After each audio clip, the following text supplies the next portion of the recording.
Yes, what is up, everybody, and welcome to episode 2 of the Kirby on Sports World Cup show. I am your host, Carlos, the Swiss Army Knife Martinez, and today we are going to go through the second half of our World Cup preview, groups G through L, basically. Obviously, on the last episode, we went through groups A through F, and just to go over those real quickly, of course, Group A has Mexico, South Africa, South Korea, and Czechia. My predictions were I had Mexico coming out in first, South Korea in second, Czechia in third, and South Africa last. Then in Group B, we had Canada, Bosnia, Qatar, Switzerland. I had Switzerland winning the group, Canada coming in second, Bosnia coming in third, and Qatar finishing last.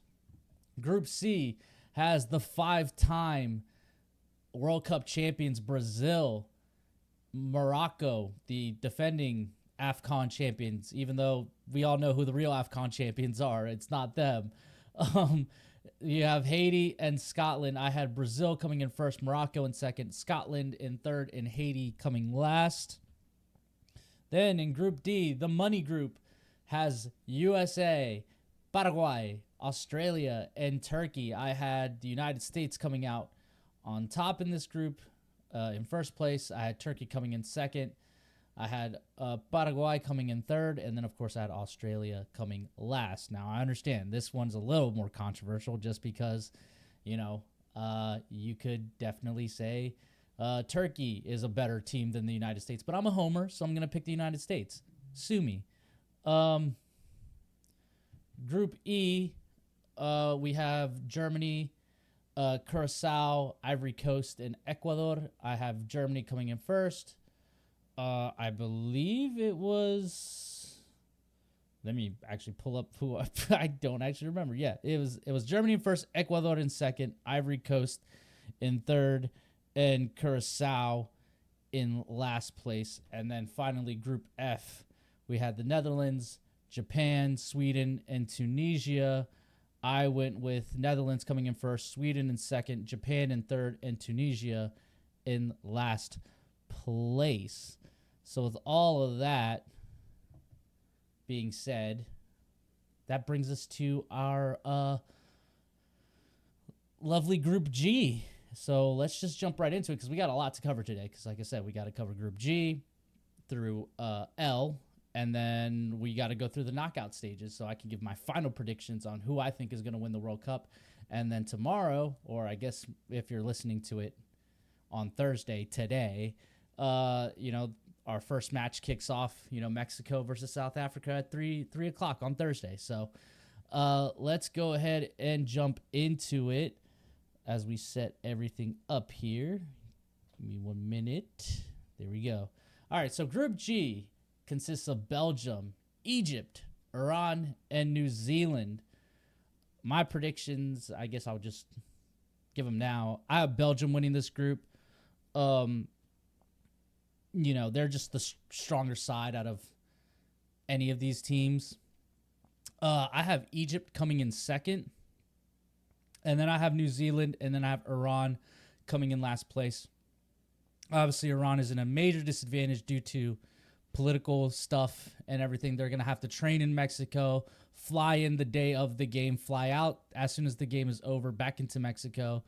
So they're kind of at a very big disadvantage here in this World Cup, but that's not what we're here to talk about.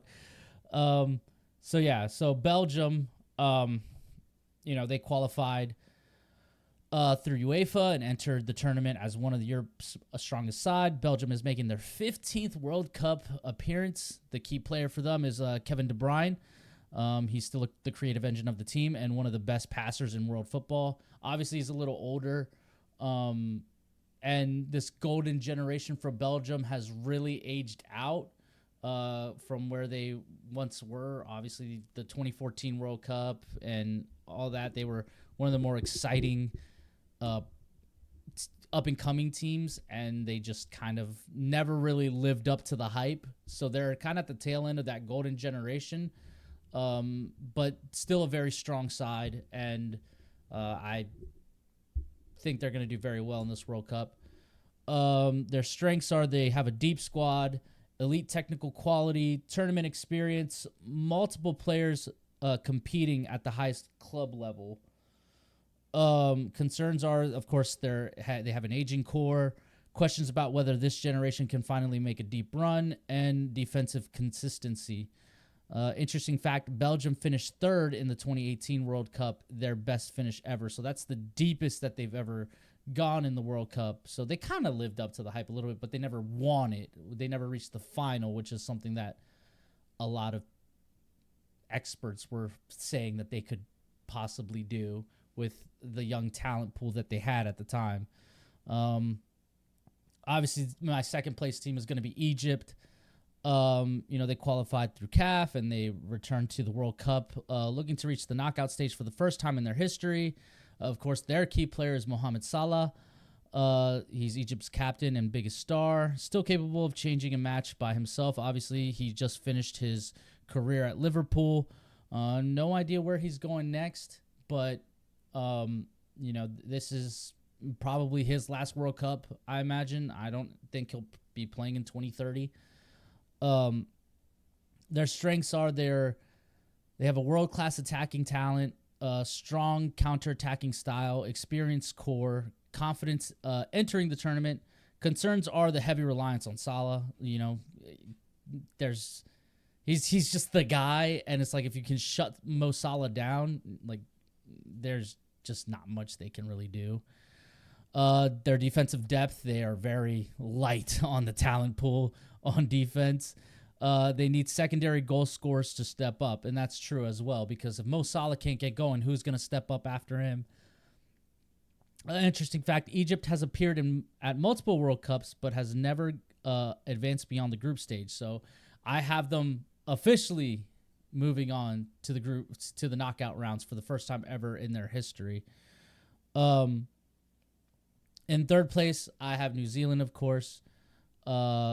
They won the OFC pathway and qualified as Oceania's representatives. Their key player is Chris Wood. He's a veteran striker and the biggest goal threat in the squad. New Zealand's strengths are their physicality, organization, set pieces, and team chemistry. Their concerns are lack of depth compared to most World Cup teams. And, I mean, what do you expect from a super small island nation?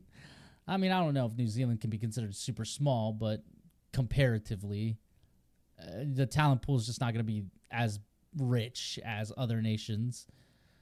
Their limited experience against elite competition. Obviously, they play in the Oceania Confederation, so they're not really competing against the big nations on a consistent basis. And then goals can be difficult to find.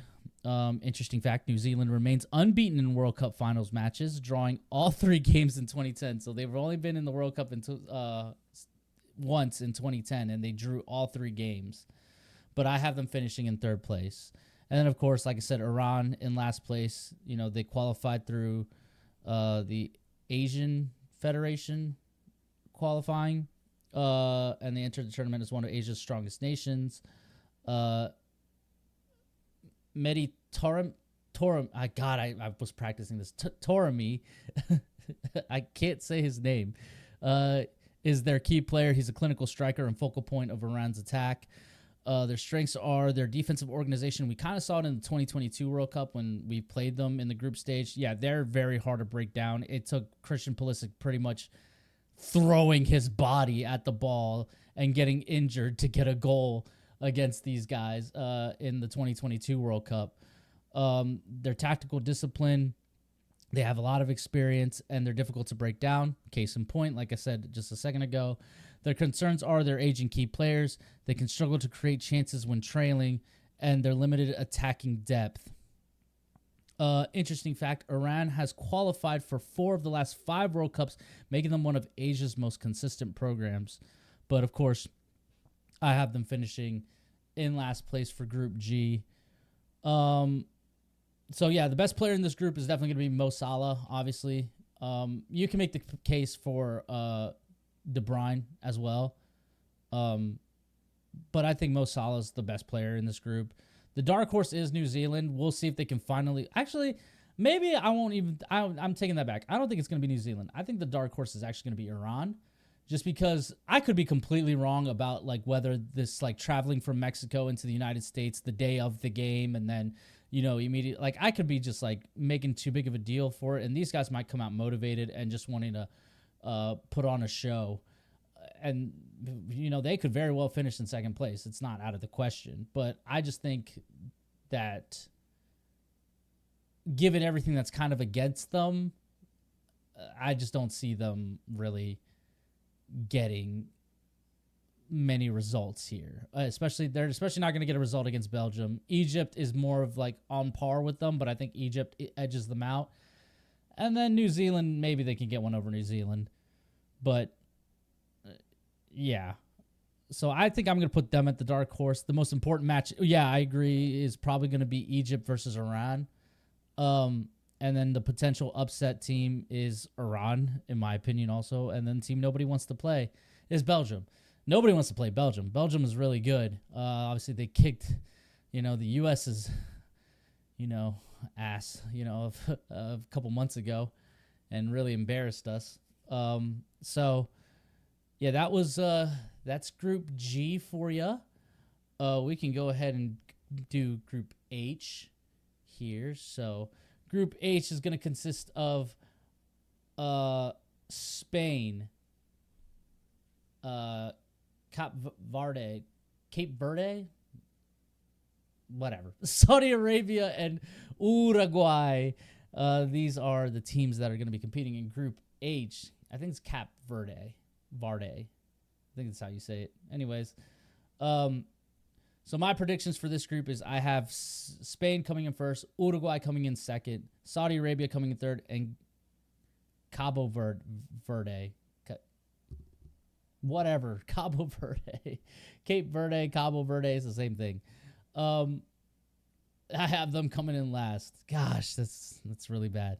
Anyways, Spain, of course, I have them coming in first. So they qualified through UEFA.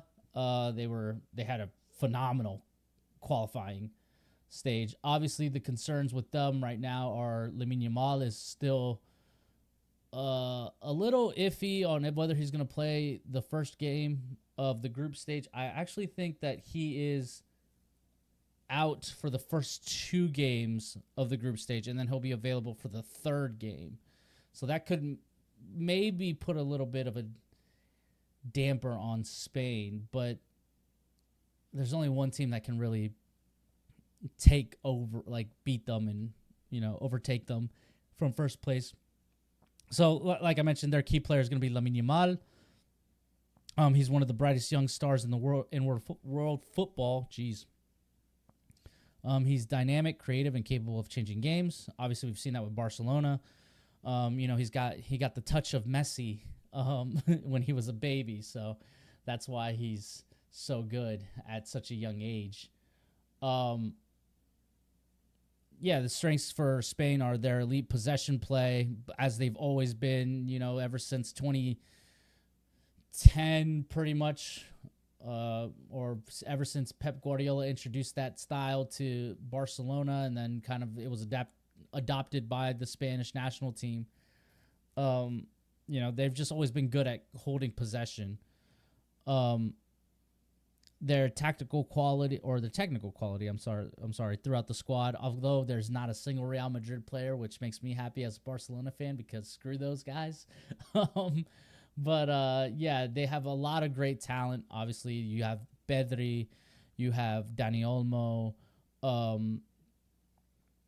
you have Lamine Yamal, Ferran Torres. You got a lot of these, great young technical players.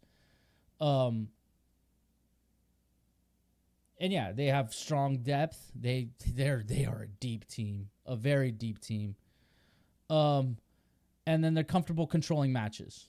They're going to always be on the front foot. They're probably going to dominate possession for the most part in most games. So a lot of these guys are going to have to, a lot of these teams are going to have to really work on the counterattack, basically.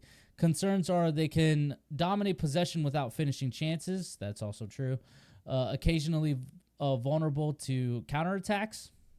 and they pressure that comes with being a tournament favorite, because they are a huge favorite. A lot of people have them winning the tournament. I'll obviously reveal who I have winning the tournament a little bit later. Interesting fact, Spain won the 2010 World Cup and became the first team to win 3 consecutive major tournaments. Of course, they won the Euro 2008, World Cup 2010, and Euro 2012. And then, of course, they crashed out in the 2014 World Cup. I think they got grouped in that World Cup in Brazil. I think so. They just finally crashed out, basically. I remember it because that was one of the greatest runs of any nation I had ever seen. So yeah, obviously I have them finishing in first place. In second place, I have Uruguay. They went through the brutal CONMEBOL qualifying process, but they got through. Their key player is Federico Valverde. He's the engine of the team. He contributes defensively, offensively, and in leadership. Their strengths are they have a lot of tournament experience, and they do. They have midfield quality, their physicality and toughness. Obviously, they have to be, because they're coming from South America, and you're playing when you're going up against, the Brazils and the Argentinas and stuff. Like, you got to be tough. They have experience playing elite competition regularly. Concerns are aging veterans in some positions, goal-scoring consistency, and they can struggle when forced to dominate possession. They're very much a counter-attacking team. But when they're on the front foot, they kind of struggle to kind of create chances or finish chances more like. But when they are able to just sit back and just hit you on the counter, they are very, very good. Interesting fact, Uruguay won the very first World Cup in 1930 and has won 2 World Cup titles overall. So, I have them finishing in second. And third is Saudi Arabia.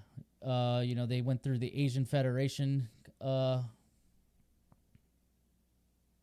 qualification process.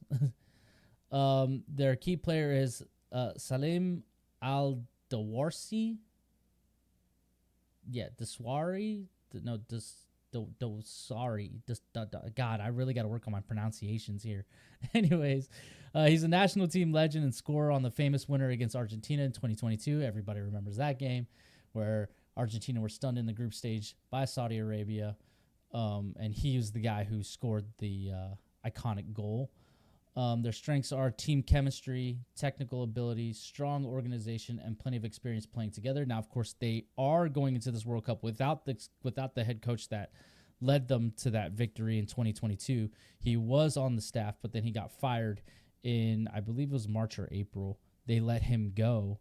So they're coming in with a totally different coach to this World Cup. So their concerns are lack of depth compared to top nations, defensive issues against elite opponents, and they struggle when chasing games. Interesting fact, Saudi Arabia shocked the world by defeating eventual champion Argentina 2-1 at the 2022 World Cup. So that is Saudi Arabia. And then, of course, Cabo Verde, are in last place. How they qualified, they were one of the surprise stories coming out of the African Federation qualifying, earning a historic World Cup berth. Their key player is Ryan Mendes. He's a veteran leader and one of the country's most recognizable players. His strengths are his athleticism. Their strengths are the athleticism, team unity, fearless underdog mentality, strong defensive effort. Concerns are their limited World Cup experience, lack of depth, talent gap against the group favorites. And then interesting fact, Cabo Verde has a population of roughly 600,000, making them one of the smallest nations ever to reach the World Cup. I obviously have them finishing in fourth. So the best player of this group is Lamine Yamal, in my opinion. The dark horse is Saudi Arabia. Like, they could, they could make some noise in this group. The most important match is going to be Uruguay against Spain. That's the money match. That's the one where you're like, yeah, well, let's go. Like, that's two heavyweights going up against each other. And then the team nobody wants to play is Uruguay. So Yeah. All right. Well, we've gone on for 2 groups. We're going to take a quick break. And when we come back, we will talk about Group I. So we'll be right back. All right. And we're back here on the Kirby on Sports World Cup Show, Episode 2 for previewing Groups G through L. We obviously just went through Groups G and H. So now we're going to go ahead and jump into Group I see a crazy group. This is potentially the group of death right here. It's definitely a candidate for me.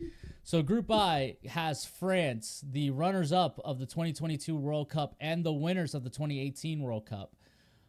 Senegal, the original AFCON Cup champions, but then, of course, were stripped of the title, but in everybody's hearts and minds, they are definitely still the champions. Iraq, and then Norway. So the way I predict this group, I have France coming in first, Senegal coming in second, Norway coming in third, and Iraq coming in fourth. This is one of the most intriguing groups in the tournament. France, of course, is a World Cup favorite. But the battle for second between Senegal and Norway could be one of the best races in the group stages. And Iraq rounds out the group, looking more like noise as an underdog. But yeah, it's definitely, I think, a battle between Norway and Senegal for who finishes second. But I think Senegal, they just know how to play in big games. And Norway, while they have a lot of talent, of course they have possibly the best player in this group. We'll find out a little later, in Holland. But I don't know. I'm just gonna go with. I think Senegal takes it, and they take second place. So of course France, they qualified through UEFA. They had a strong, campaign. The key player, they have so many key players in this. You have the reigning Ballon d'Or winner in Dembele. You have, of course, PSG just won the Champions League, and a lot of players from PSG are on this French national team. Not only that, they have so much World Cup experience from winning in 2018 to coming up as short against Messi in the final in 2022, and they just have such a great young core that's still entering into their prime. But I think the key player for France is going to be Kylian Mbappe. Which Mbappe are you going to get? Are you going to get the guy who shows up for France, or are you going to get the Real Madrid Mbappe who kind of underwhelms, I guess you could say? Even though he scores goals, the team doesn't win. So which version are you going to get? He is one of the best players in the world and is capable of taking over a tournament almost by himself. We saw what he did in the World Cup final in 2022. He basically put the team on his back when they were down 2-0 in the 80th minute, and he gets 2 goals to tie it up. I believe he gets the hat trick in extra time. And then, of course, he makes his penalty during the penalty shootout. So it'll just be interesting to see what Kylian Mbappe does in this tournament. Their strengths are they have elite talent at every position, and I mean every position. There's really not many weak points on this France team, and that's why they're one of the favorites to go to a 3rd consecutive World Cup final. They have incredible squad depth, tournament experience, and dangerous both in possession and on counterattack. Their concerns are, of course, they have high expectations. You've made it to 2 straight World Cup finals. You won one, you lost one, and the expectations are still the same because the talent pool is so strong with France that you can't not make a deep run in this tournament. Anything less than a semifinal appearance, I feel will be an abject failure for France. They have occasional defensive lapses, and then managing a roster full of star players. That's going to be the key thing there, because like, how does, there's the whole thing the whole narrative going around that, like, hey, Kylian Mbappe spent years at PSG trying to win a Champions League, and he had great players around him. I mean, at one point he had Messi and Neymar as his partners next to him, and he leaves PSG because he's trying to chase a Champions League trophy, and he goes and joins Real Madrid, who were fresh off of winning a Champions League. And, the whole soccer world thought this is it. Like, oh, like Real Madrid are going to be unstoppable now. But it didn't really play out that way. He's gone to Real Madrid and he hasn't won a single trophy.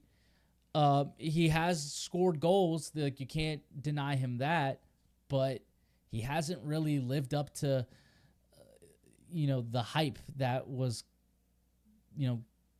Real Madrid. And of course, this season, the craziness that happened towards the end with managers and the players kind of dictating what the club does and all that stuff. It was a disaster. But then you turn over to PSG. They have thrived without him, and they've won 2 Champions League. They were in the Club World Cup final last summer, and they lost to Chelsea, of course, but they were in the final, and they're just regarded as the best team in the world, and they really are. They're playing great. Of course, they have Luis Enrique as their head coach at PSG, and he has a special place in my heart because he was obviously Barcelona's head manager for a few years in the middle 2010s, and he brought us to Champions League and all that stuff. So he's won back-to-back Champions Leagues. Dembele won the Ballon d'Or. As in his regarded last season, he was the best player in football, and he could very well win it again this year, especially if he has a great showing for France, because he's on this team.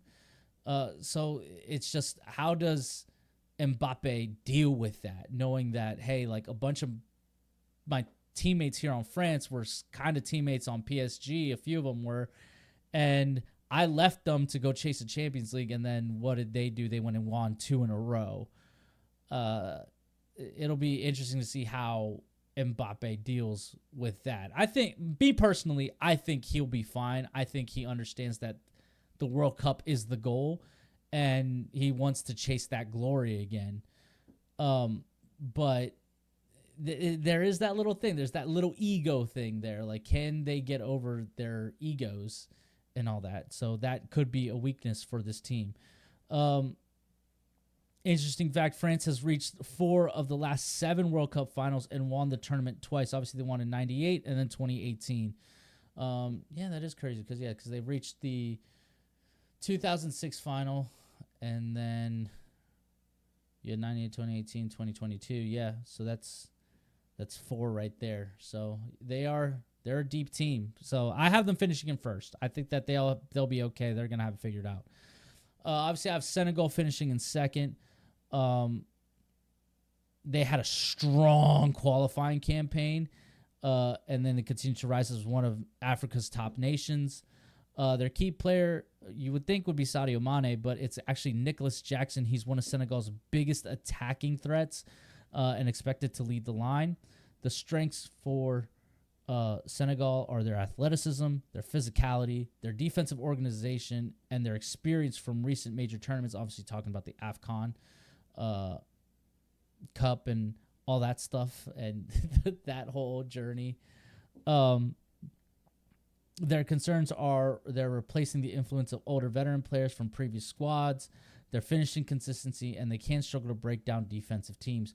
We got to see firsthand what Senegal is about here in the U.S. because obviously they played the United States here in these warm-up games, and it was a 3-2 win for the United States. But yeah, I mean, when Senegal gets, when Senegal gets into like these type of big game situations, they usually thrive. Interesting fact, Senegal reached the World Cup quarterfinals in 2002 and became only the second African nation ever to do so at the time. They also faced France in that tournament. I think they kicked off the tournament against each other, like they're going to do in this World Cup, and Senegal pulled off the upset. So, France, beware, because if you don't take Senegal seriously, you might be in trouble here. But yes, I have Senegal finishing in second place. I have Norway finishing in third. This is their first time at the World Cup after a long absence. Obviously, their key player is Erling Haaland. He's one of the most feared goal scorers in the world. He can score against anyone. He is so good. Their strengths are they have an elite striker, obviously. They have strong attacking talent. They have physical presence, and they're dangerous on set pieces.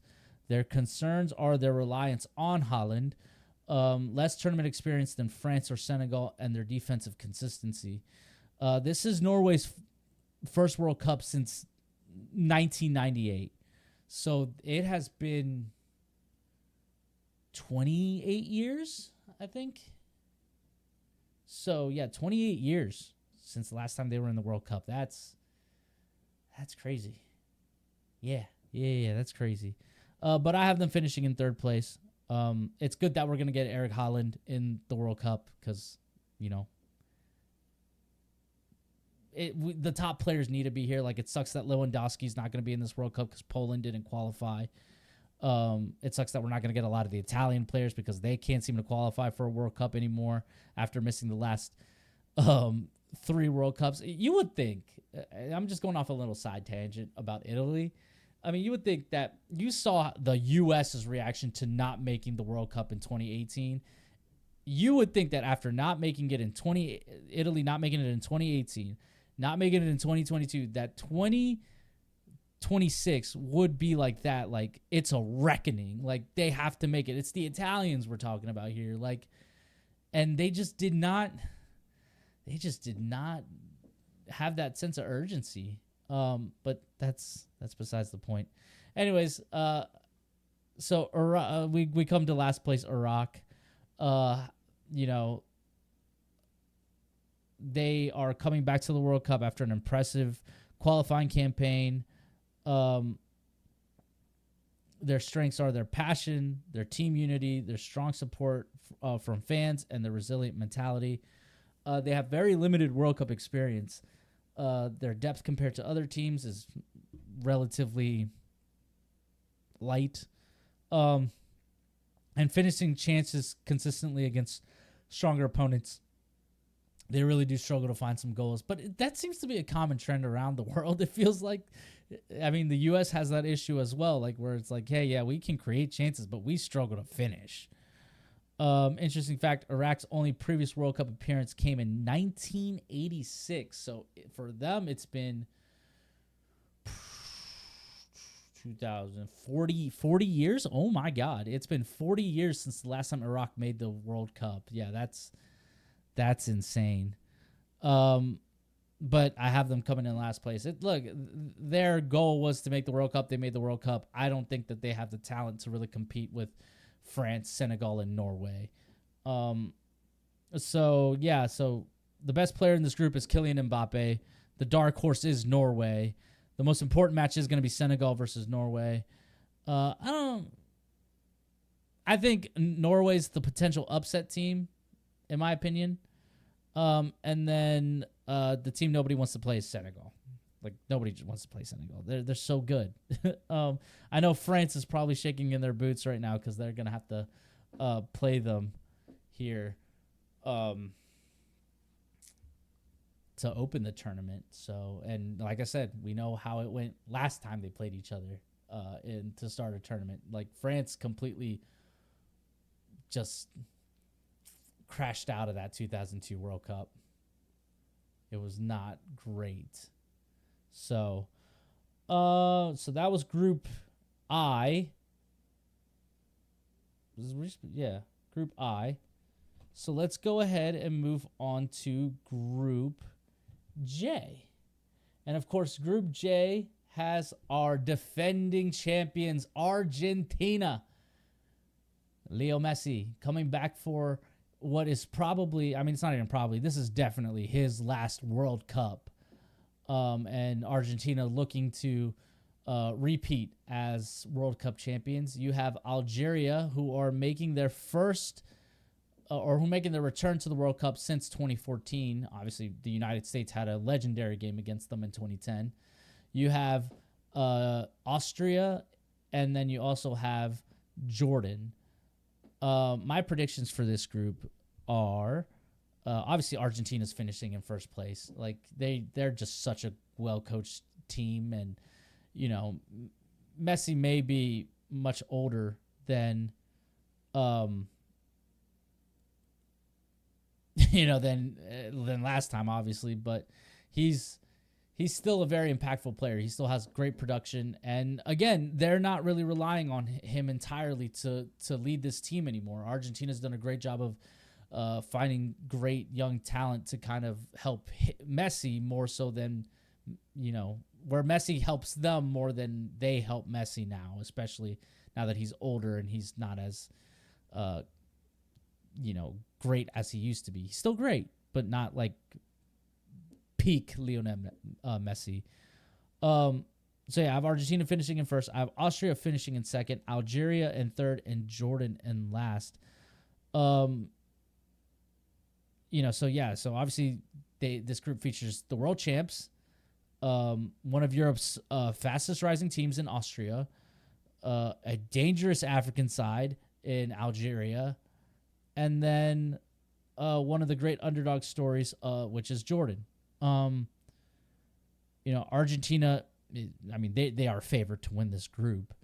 But the race for second between Austria and Algeria could be a very interesting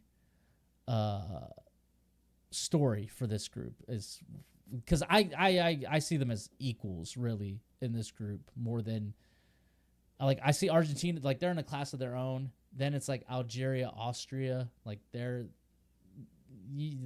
pretty much equal in my opinion. And you got Jordan, who, they're a surprise that they're in this tournament, but they're not on the same level as these three. So Argentina, of course, they qualified through CONMEBOL and they had a great showing. The key player for me is surprisingly not going to be Lionel Messi. It's going to be Julian Alvarez. He's the striker for Atletico Madrid. Right now he's got Real Madrid trying to sign him. He's got Barcelona trying to sign him. And then Atletico Madrid are just trolling both of them because they're like, we're not going to sell him. But yes, he is their key player in my opinion. He's one of the leaders of Argentina's next generation. His relentless work rate and goal scoring ability. Their strengths are they have outstanding team chemistry, elite midfield quality. They have one of the best midfields in world football. They obviously have a lot of tournament experience, from winning the Copa America twice to obviously winning the World Cup last World Cup. They have a lot of tournament experience. They are kind of in the same position as Spain was after their historic run, where they won the Euros twice and then they won the World Cup in between those two Euros. But Argentina is, with Spain, they didn't really infuse that squad with a lot of young talent, and that's why you saw Spain kind of fall off a few years after that golden generation, whereas Argentina have really supplemented this team with young talent, and just the right mindset, it feels like. So yeah, they have a lot of great tournament experience, and then a winning mentality after recent international success. Jesus, they've had a lot of success internationally. Their strengths, their concerns are living up to the expectations of defending champions, transitioning from the Messi era, and pressure every time they step on the field. I think, they feel the pressure, but they've done it once. They can do it again. Argentina is definitely a big favorite for me to win this World Cup, or to compete for this World Cup at least for sure. Interesting fact: Argentina has won the World Cup and entered 2026 as. Oh, no, I'm sorry.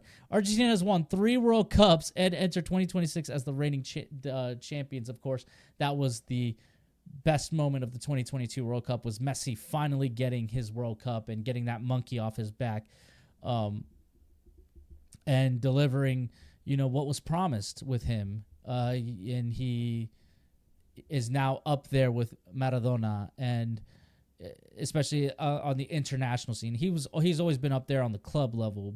He's won everything that you can possibly win at the club level, but internationally he really struggled. He didn't have any trophies, and then now here in the last few cycles, he's won 2 Copa Americas and a World Cup. Like what are you going to say now? They won they've won a bunch of trophies. So it'll be interesting to see, but obviously they're not really moving on from the Messi era just yet. But it's like, okay, we know this is his last World Cup.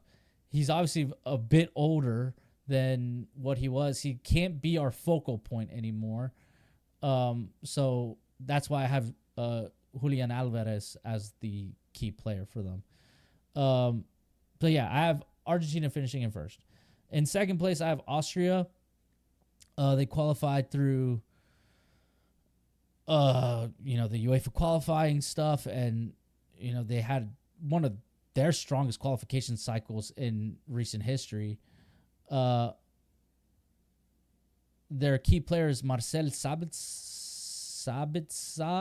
something like that. He's a veteran leader and one of Austria's most influential players. Austria's strengths are their high energy pressing. They press a lot, and it actually gets kind of exhausting watching them do it. Their tactical organization, their strong midfield, and they're difficult to play against. Their concerns are their lack of elite depth compared to top nations, but what do you expect from a lot of these other nations that aren't in the top 10? They're going to lack depth. Finishing consistency, again, something that seems to be an issue in world football as a whole, and they can struggle when forced to dominate possession. Austria is seeking its first World Cup knockout stage appearance in decades. So I have them getting into the knockout stages because I have them finishing in second, which automatically moves them on. They don't have to try to be one of the top 8 third-place teams. In third place in this group, I have Algeria.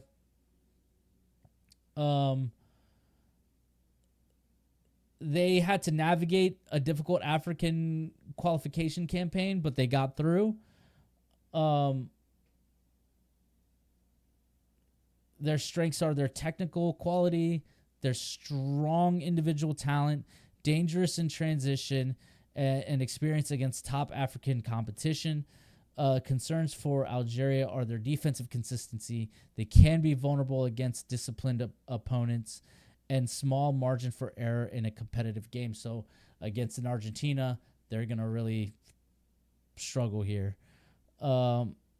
Interesting fact, Algeria reached the round of 16 in the 2014 World Cup and pushed eventual champions Germany to extra time.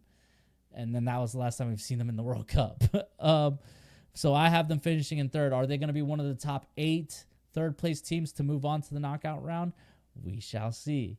And then, of course, in last place, I have Jordan. They qualified through, the Asian Federation. Their key player is Musa Altamari.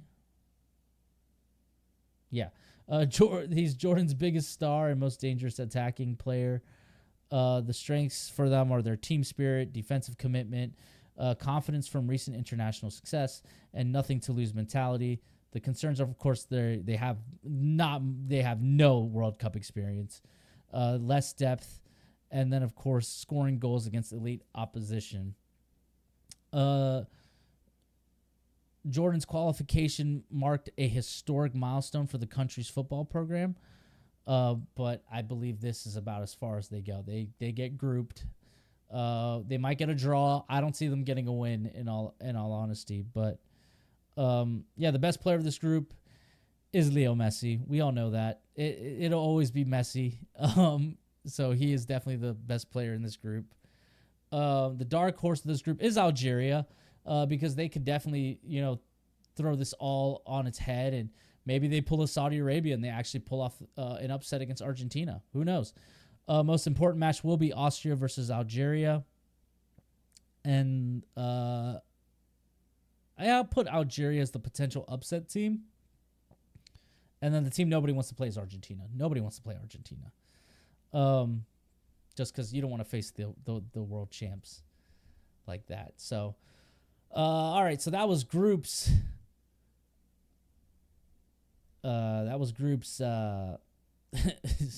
Sorry, I am all over the map at the moment. That was groups. Where am I right now?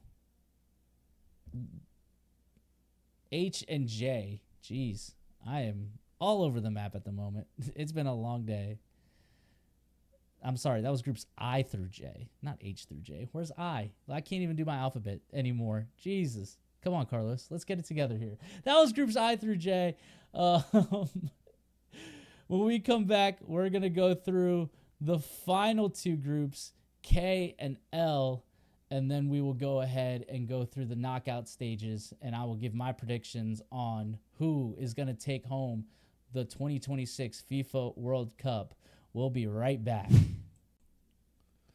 All right, welcome back to the Kirby on Sports World Cup show, episode 2.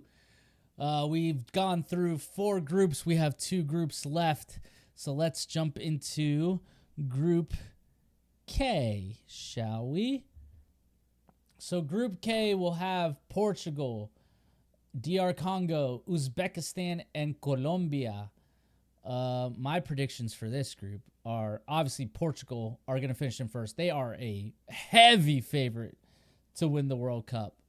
And they definitely have a team that could do it for sure. And obviously this is Ronaldo's last dance as well. His final opportunity to try to lift the World Cup and have a moment just like Messi did at the 2022 World Cup. I have Colombia finishing in second. Of course, Colombia is making their return to the World Cup after missing the World Cup in 2022. I have Uzbekistan finishing in third, and then I have DR Congo finishing in fourth. Of course, this is a sneaky good group. Portugal enters as the favorite and one of the dark horse contenders to win the tournament. Colombia has enough talent to make a knockout round run, while Uzbekistan and DR Congo are both making statements for emerging football regions. Don't be surprised if the battle for second goes down to the final match day. So with all that being said, let's break down Portugal. Portugal, they qualified through UEFA, and of course they had a very strong campaign. Their key player is not Cristiano Ronaldo, it's Bruno Fernandes. He's Portugal's creative heartbeat. He's capable of creating chances from anywhere on the field. The strengths are their elite technical quality, outstanding depth, strong midfield, and a blend of veteran leadership and young talent. Concerns are expectations are always high, can occasionally overcomplicate games they should win, and questions about consistency in knockout matches. Interesting fact, Portugal's best World Cup finish was third place in 1966. So they are definitely looking to make a deep run and to try to win one for Cristiano Ronaldo. So yeah, I have them finishing in first place. In second place, like I said, Colombia is going to finish. They earned qualification through the demanding CONMEBOL qualifying campaign. Their key player is not James, not James Rodriguez. It is Luis Diaz, Lucho, if you will. One of the most exciting wingers in world football, and he's Colombia's biggest game-changing threat. I got to see them live last summer when they played the U.S. My God, that Colombia team they are disgustingly talented. Like they blew us completely out of the water in that game. Their strengths are speed and attack, technical quality, strong team chemistry, and experience against elite competition, of course, because they play the tougher teams. Their concerns are finishing consistency, like the rest of the world, defensive discipline against top teams, and can be vulnerable when chasing matches. Interesting fact, Colombia's best World Cup run came in 2014 when they reached the quarterfinals, and that's where James Rodriguez really stepped onto the scene and became one of those legendary figures in world football. I have them finishing in second place. In third place, I have Uzbekistan. This is the country's first ever World Cup appearance. Their strengths are their team organization, technical improvement, strong momentum from qualification, and fearless mentality. The concerns are, of course, this is their first World Cup. Is the moment going to be too big for them? Their lack of tournament experience and depth compared to established nations. Interesting fact, Uzbekistan became one of the newest nations ever to qualify for a World Cup, and I have them finishing in third. And then in last place, I have the DR Congo finishing in last place. Their strengths are their athleticism, their physicality, their individual talent, and dangerous on the counterattack. But their concerns are their defensive consistency, their converting chances, and then tournament experience compared to stronger nations. DR Congo became the first sub-Saharan African nation to play at a World Cup when they qualified in 1974 as Zaire. So they've been to the World Cup, but not as the DR Congo. They were a different nation back then. So that is Group K. The best player in this group is Luis Diaz. The dark horses are probably Colombia. I would say it's the dark horse to win the group. The most important match is going to be Colombia versus Portugal. That is the game of this group. Potential upset team is Uzbekistan. They are definitely they could pull off an upset, And then the team nobody wants to play. Yeah, I'm gonna go with Colombia because they have this swagger to them. So, like when they're really feeling themselves, they just have this swagger to them that you just can't. It's really hard to beat them. So, all right. So we have made it, ladies and gentlemen, to the final group of the World Cup preview show, and we are gonna head over to Group L, the final group of the 2026 World Cup. That's going to have, this could also just go down as a group of death as well. Look at this. You got England, Croatia, Ghana, and Panama all in this group. This is a fascinating blend of experience and grit. England enters as one of the tournament favorites. Croatia continues to punch above its weight on the world stage, while Panama and Ghana are both capable of making life difficult for everyone. The biggest question is whether Croatia's veteran experience can hold off the hungry challengers behind them. And my predictions for this group are England comes in first, Croatia comes in second, Panama comes in third, and Ghana comes in fourth. Obviously, if you know me, I have some bitter feelings towards Ghana because they eliminated the U.S. twice. And then they also, there was a lot of bad blood going into the 2014 opening game for the U.S. and Ghana when they played each other in Brazil. That was one of the most stressful games of my life because I wanted us to beat Ghana so bad, and we did, thanks to John Brooks heading the ball. At the last gasp, pretty much, because we were winning from the start. Clint Dempsey gets the early goal, and then Ghana comes back and ties the game, and then John Brooks, a young John Brooks, comes in and heads the ball in and gets us the victory, the 2-1 victory over Ghana, and then of course that led to us qualifying out of the group of death because we were in a group with Germany, Portugal, and Ghana. Like, that was a crazy group. And we had to travel a lot for that game, for that tournament. So England I have in first place. Their key player for them is Jude Bellingham. He's one of the best midfielders in the world, although, of course, has been struggling at Real Madrid to find success in terms of trophies. Capable of influencing every phase of the game. I would also throw Harry Kane in there. Harry Kane, he's 40 years old, but man, is he playing great football right now. Their strengths for England are their elite talent throughout the squad, strong depth, dangerous attack, experience from recent deep tournament runs. Concerns are massive expectations. Of course, they always have massive expectations. Finishing chances in big moments, pressure of being considered a favorite, and also defensively, they're lacking something on defense. They're great in the midfield, they're great in attack, but defensively, it feels like Thomas Tuchel, the head coach or the manager for England, I don't know, man. I'm a little worried about who he brought in, so we'll see. But I still have them finishing in first. England's only World Cup title came in 1966, but they have reached at least the quarterfinals in 4 of the last 6 World Cups. In second place, I have Croatia. Their key player is, you would think, would be Luka Modric. Actually, I'm going to say it's going to be Luka Modric because however Luka Modric plays, that's how good Croatia does, in my opinion. Their strengths are their tournament experience, their tactical discipline, their strong midfield tradition, and their winning mentality. Concerns are the aging core compared to previous generations, less overall depth than England, transitioning from the golden generation. Interesting fact about Croatia, they reached the World Cup final in 2018 and finished third in 2022 despite having a population under 4 million. They have had one of the most legendary World Cup runs that you have ever seen.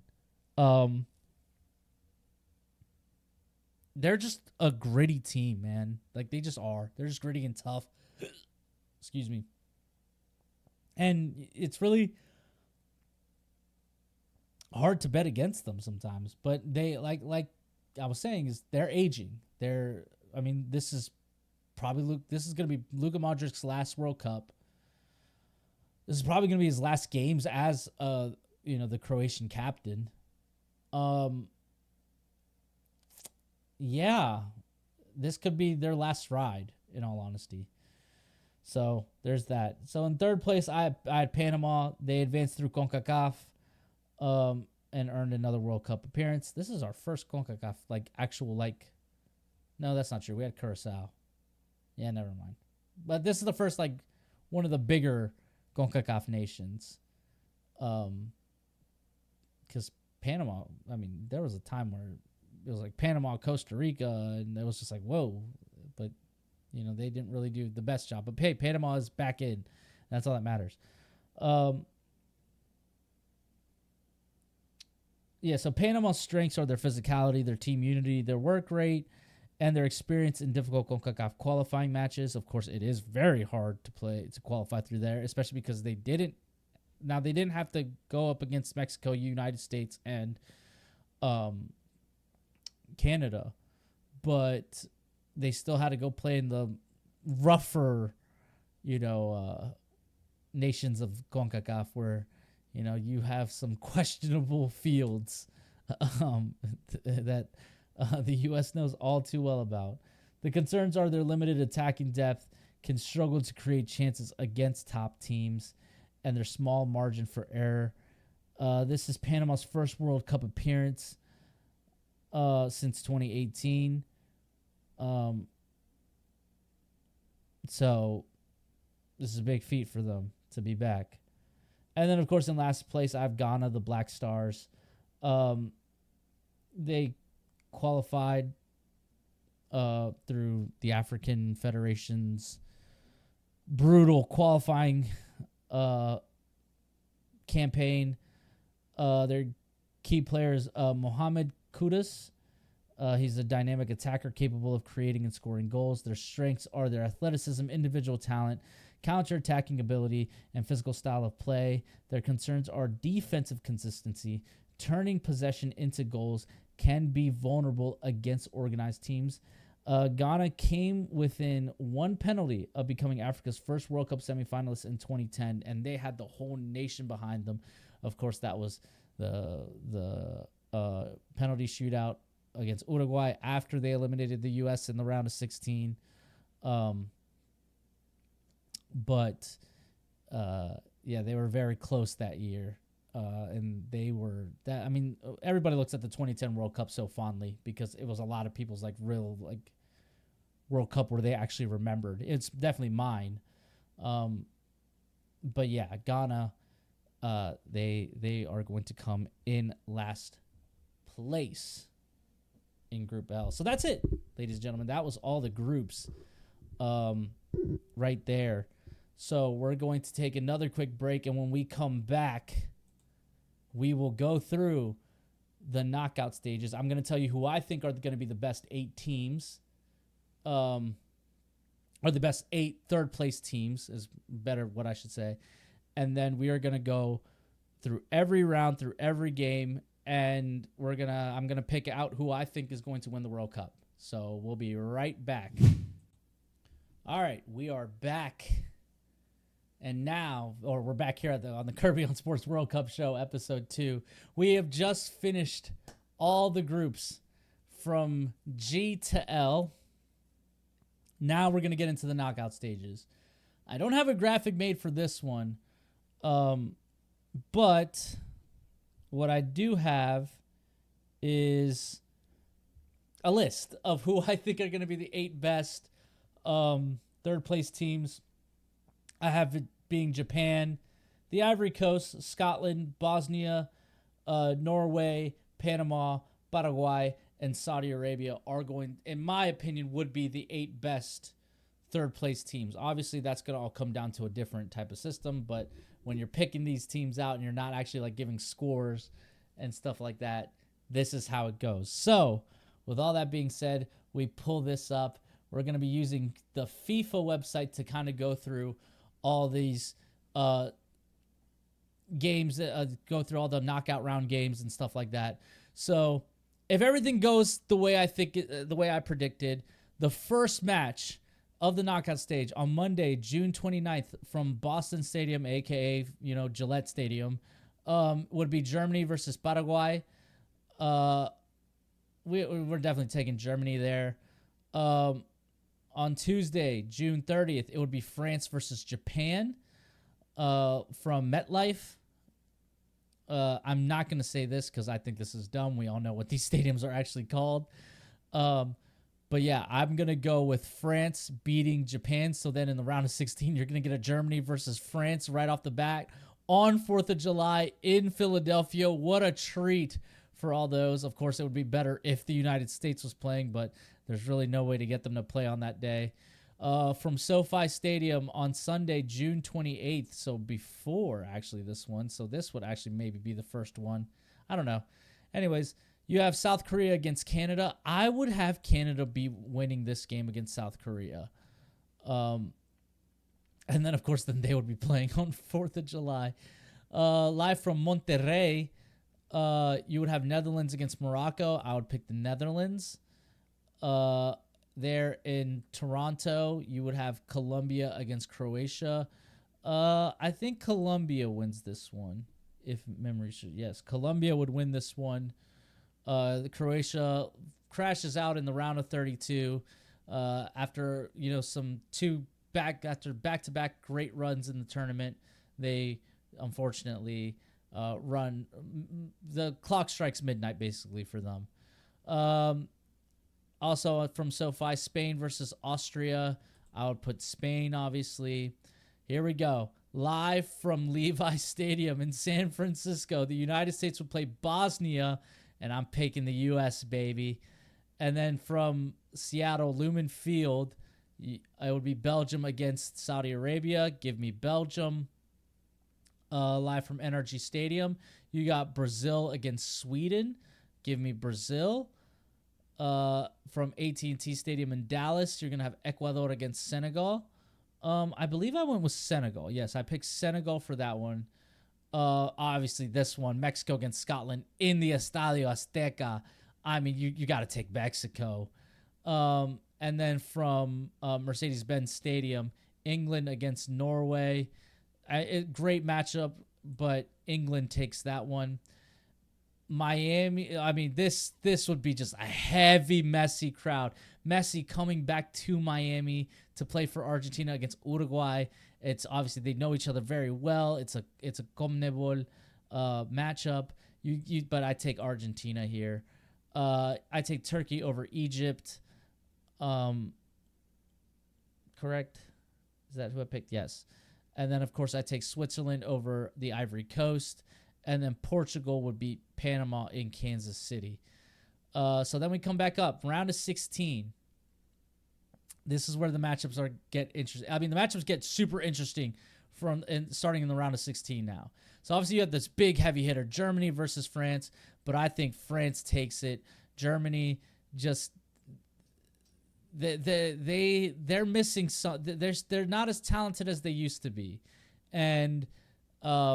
France just has all the attacking power, and Germany's defense can be questionable sometimes. From Houston, you got Canada against Netherlands. This is where Canada's run ends. Netherlands beats them here, and Canada finally gets some wins in the World Cup. They win a knockout game, and then they get bounced in the round of 16. Objectively, a super successful World Cup for Canada because they have never won a World Cup game, and now they got to the round of 16. That would be an objective success for them. From Dallas, you would have Colombia against Spain. I would take Spain, obviously. I think Colombia are going to give them a game, but Spain just has too much talent, and by then Lamine Yamal will be back hopefully in form. Here we go. A rematch from 2014 and a rematch from earlier in the season. USA versus Belgium. There's some that are crazy enough to say we want Belgium because we feel like if we can just shore up on the certain things that they punished us on, we could beat them. But I just don't think we have the talent. And I think this is where the United States run ends, which would be a success. Look, you get one win here in the round of 32, and then you get to the round of 16. Obviously, this is where the U.S. typically gets bounced. They've only made it to the quarterfinals once, and that was in 2002 when they got to when they played Mexico in the round of 16, and then they got to the quarterfinals and lost. But the Belgium is just they're just too good, and the U.S. just they could. I'm not saying they can't do it. The dream scenario is them making the quarterfinals, but I just don't think that they can beat a Belgium. I just don't think they can. So I think that our tournament run ends here, and then that'll be the end of it. From the MetLife Stadium, you got Brazil against Senegal. God, this is a tough one, and I know this is probably going to be a controversial pick maybe for some people, but I think I would take Brazil just because I think that they have so much talent, and Carlo Ancelotti's presence will be felt in this game. He knows how to get the best out of Vinny Jr. He knows, and Brazil just has so much talent. Senegal, they can do it though. They could easily upset Brazil here, but I just don't think they do. I think Brazil moves on and heads to Miami. All right, I just want full transparency. This was my hardest game to pick. You have Mexico against England, and on paper, you would automatically pick England. But this game is at the Azteca. Mexico in the round of 16, looking to make it to the quarterfinal. I struggled so hard, and I wanted to be like edgy and be like, yeah, I'm going to take Mexico, but I have to take England. But to me, like, if this game does come to fruition and it is Mexico against England at the Estadio Azteca, I'm going to be rooting for Mexico hard because if we need to have at least one of the host nations make it to the quarterfinal. And the best shot would probably be that one because of where the game is played. It's played in their fortress. It's played right where like nobody else can touch Mexico. Mexico don't lose at the Azteca very often. And you know the Mexican fans will be going bananas. But for the sake of sanity, I'm going to take England here. Then you got Argentina versus Turkey. I think this is Argentina clearly. Turkey's a very good up-and-coming team, but I just don't think that they have what it takes to beat in Argentina. And then here we go. Switzerland against Portugal. I'm going to take Portugal here. And look what matchup that's going to set up in the quarterfinals. Argentina-Portugal. Messi versus Ronaldo. Live from Arrowhead Stadium, the home of the Chiefs, is going to get the final chapter of Messi versus Ronaldo at the World Cup. But we'll get to that in a minute. So as we go back up, the quarterfinals match number one that we're going to touch on is France versus Netherlands. If memory serves me right, I picked France to beat the Netherlands. This game is a toss-up in all opinion. I could see the Netherlands winning it, but I just think France is just going to make a deep run here and get to the semifinal round. The next semifinal matchup is going to be Spain against Belgium. I'm taking Spain. I think Belgium pretty much this is as far as they can go, as far as this group of players is going to take them. This is where they finish up here. Spain moves on to face France in Dallas. And then on the other side, you got Brazil versus England. Oh, man. This is a tough one. And I'm still debating it because part of me has Brazil. But England is very good.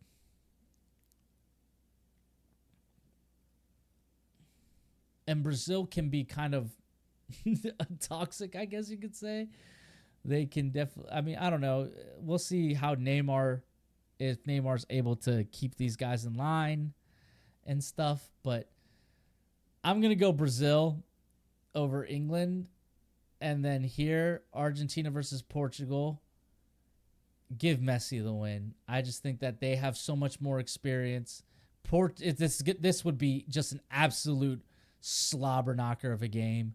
And it wouldn't be just because of Messi and Ronaldo, because they're at a point where they're not really the focal points of these teams anymore. Well, Messi's kind of still the focal point of Argentina.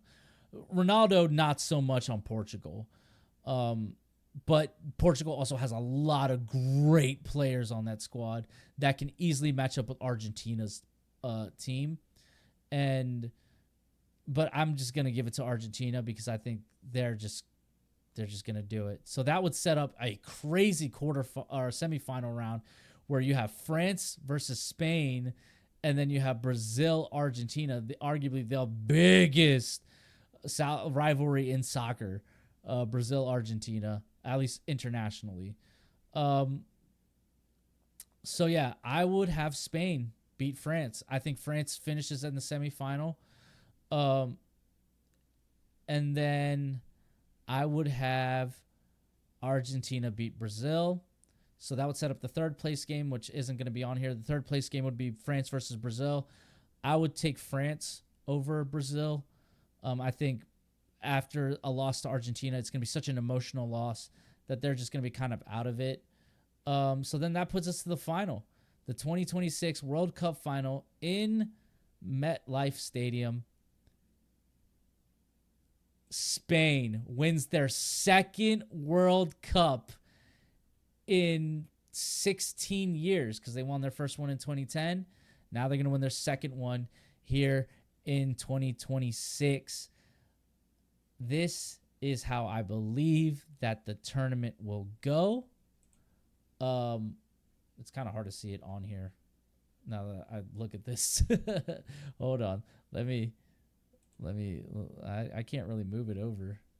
Can I? Well, long story short, Spain is my World Cup winner. God, that's really dumb that I can't really move it over. But yeah, Spain is my World Cup winners. And yeah, there's just not really much more to say other than, ladies and gentlemen, I don't know when you're going to be listening to this. Most likely you'll probably be listening to this on Thursday. This is obviously recorded. It's currently 9:41 p.m. on Wednesday night. We're here. One more sleep, and then we are watching World Cup games for the next 30 some days. I mean, this is the greatest party in the world, and I understand there's a lot of negative feelings toward this World Cup in terms of ticket prices and just the environment of the world today. But when the game starts being played, all that kind of goes to the wayside, and that doesn't mean that these problems don't still exist, but and that they don't need to be addressed, because they definitely do. But this does set things up beautifully for us to get an escape this summer. This is the biggest World Cup ever. It went from 32 teams to 48 teams. That's not necessarily a good thing, because that means a lot of not so good teams who wouldn't normally make a World Cup made the World Cup. So we might get some pretty blah blah matchups.